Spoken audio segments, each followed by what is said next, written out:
And speaking of service and projects, we are going to hear now about a very impactful effort by a Rotarian who has moved mountains, not just in her own backyard, but across the globe.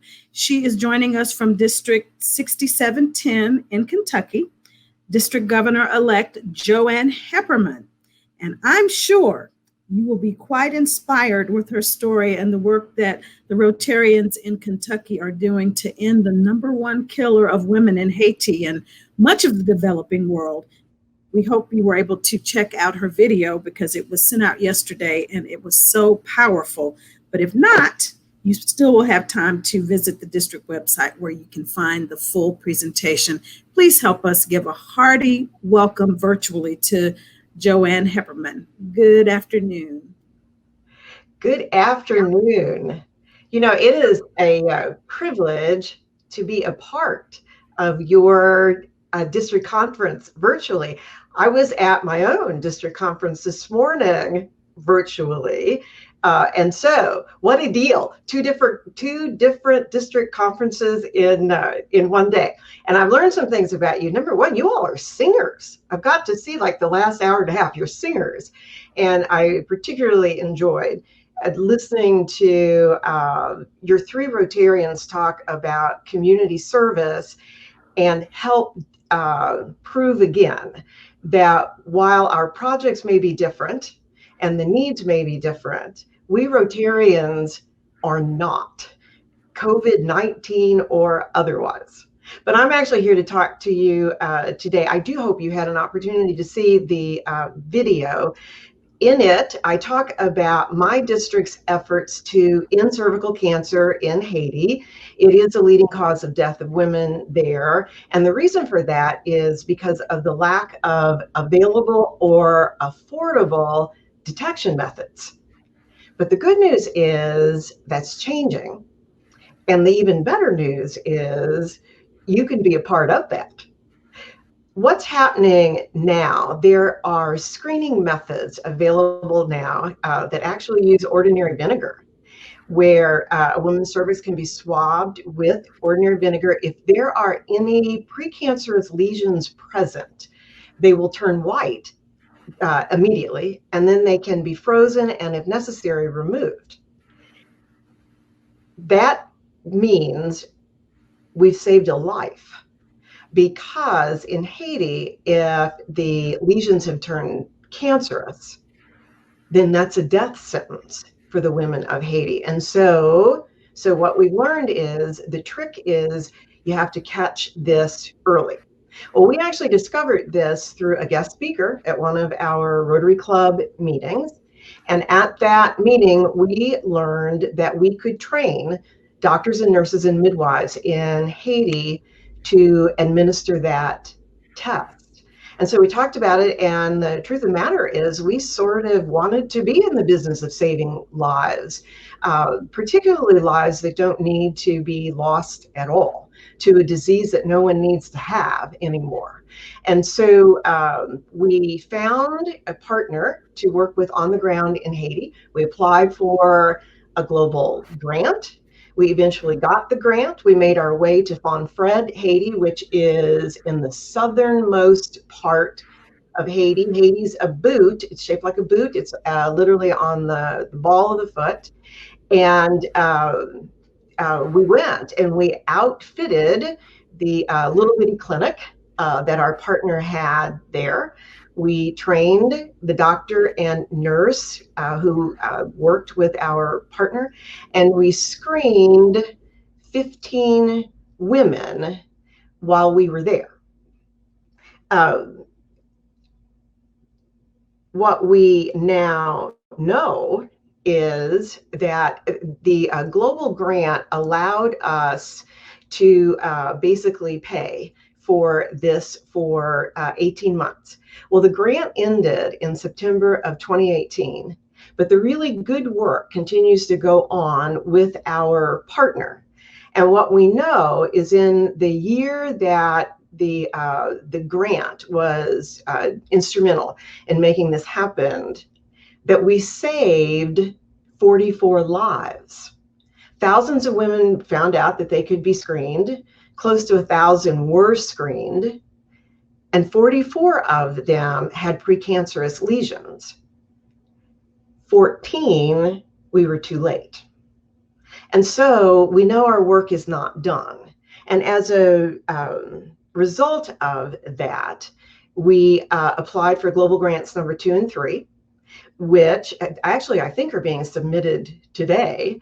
But in global grants 2 and 3, we will be able to set up 3 more sites and outfit a mobile clinic that will be able to serve the women in the hinterlands around these sites where it actually is too far for the women to walk. This is the mode of transportation in Haiti for women. They walk. And 6 miles round trip, or 6 miles one way, actually is about the maximum that they can do in a day and be seen and tested, et cetera, et cetera. So anyhow, the mobile clinic will allow our partners to serve those women as well. But where we work, where my district works, represents one of the 4 areas in southern Haiti that is dreadfully underserved. And our dream is that clubs and other districts will join us in our effort to end cervical cancer there, that districts like yours would adopt one of the other 3 areas in Haiti and claim as yours that area, and then go about the business of doing what my district is doing, basically saving lives. At the moment, the day will come, let me just say it this way, the day will come when we hope to vaccinate boys and girls, because this is how you kill cervical cancer. But until that's possible, what we know we can do is stop the dying now of the women, mainly between 20 and 40, who are dying from cervical cancer. And with your help, we can save one life after another, and you too can be in the business of saving women's lives in Haiti. Now, I'm going to be honest with you. I'm going to forewarn you. If you become involved in this project, the women of Haiti will win your hearts. They're counting on us, but you won't be able to walk away. On the last day that my group was in Fonfred, there was a community celebration where the women came to see us off. And at that celebration, the women were asked if they had any questions for us. 8 women stood up and talked about mothers and daughters and sisters who had died from cervical cancer, but that they now had hope that they would not, because we had come. That morning changed my life. And I know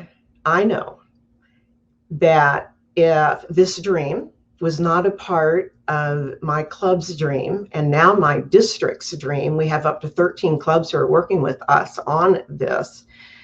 If this dream was not a part of my life would be easier, but it would not be blessed in the way that it is blessed now.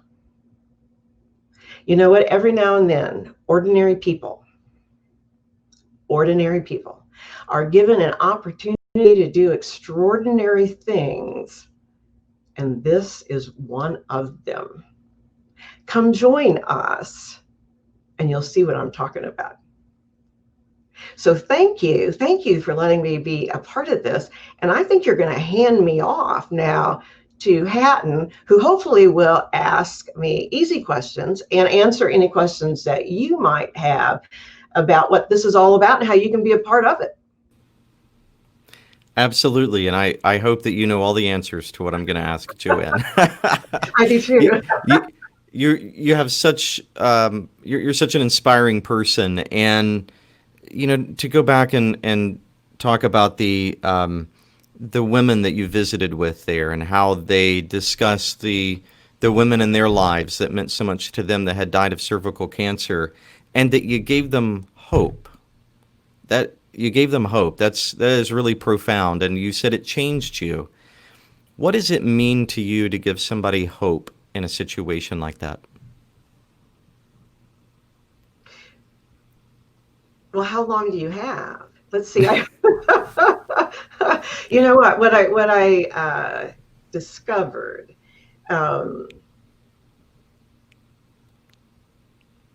for me, being able to look into the eyes of a woman who fights every day just to live, and to be able to see the courage and the determination to do what it takes to live, and we're able to make that happen. Unfortunately, it's not unfortunately, that's a really bad word. My husband might use the word unfortunately. Fortunately for me, boy, it gave me purpose. It gave me, and to be honest, I don't know what more I can ask for at this point in my life. It gave me purpose. I know why I'm here. Wow, what a deal. That's incredible. And a big part of eliminating the cervical cancer is the need for the HPV vaccine, not only in Haiti, but in the United States and around the world.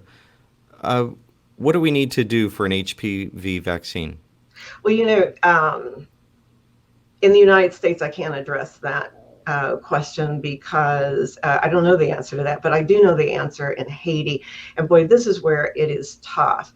The vaccines throughout the world, there really is a large group, there's a conglomeration of folks who work vaccines in third world countries. And it's the World Health Organization and Gavi are the two main organizations. But they will only work with the governments of the countries that they serve. And they will only work with those governments once the governments have in place a plan to vaccinate the boys and girls in that country. I do believe at one point, and this would have been about 1.5 years ago, that the Haitian government was very interested in our being a part of that plan. And then Haiti sort of fell apart. I mean, Haiti's been in chaos for like 1.5 years, long before COVID-19 came. But the good news is Rotary International itself, the incoming head of the Rotary Foundation, has expressed an interest in ending cervical cancer through vaccination, because it's a disease we can kill. This is what we do. This is what Rotary does. And the groundwork is in place. And so we've had a bit of a setback since March, because we're working on some other things. And even in polio, we're having problems. But to my way of thinking that I will share with the Trustee Foundation and anybody else that will listen, while we're vaccinating, when we find a vaccine for COVID-19 and are about the business of vaccinating boys and girls, why not just vaccinate them for the HPV virus at the same time? Why not? Why not? But stable government, that's what we need more than anything else, is a stable government. And in Haiti, sometimes what you have to do is work really hard while the government is stable, because you never quite know when it's not going to be. Wow, things we take for granted here. When you talked about the fact that we should pick a spot in Haiti and get started. What do we need to do to get started? I know reach out and contact you, but what are the next steps? Well, the first thing that we would help you do is connect you with a partner on the ground. This was our godsend. We actually tried to do this with an organization in the United States, and it just didn't work. It took us a year and a half to figure that out, but it didn't work. Through the grace of God, we actually found a Haitian run and founded and run group, Capricare, in Fonfred. And so then we began the dialogue about how we could make this work. What was interesting is they were interested in having some type of reproductive services for women because they had none, and they heard about what we had and thought this would be a great way for them to go forward. The beauty is Capricare is well known in the southern half of Haiti. We have another new partner, Maison de Naissance, which is a birthing home, which is will be the beneficiary of one of the global grants. They're well known. But those folks have also managed to introduce us to folks in the surrounding areas as well. So we would introduce you to people on the ground in Haiti who are interested in testing women for cervical cancer. And once that happens, you know what? It just all falls in place after that. It just truly falls in place after that. Wow. District Governor-elect Jo Ann Heppermann from District 6710 in Kentucky, working to end cervical cancer not only in Haiti but around the world. Thank you for taking time to share your story and your cause with us. Thank you.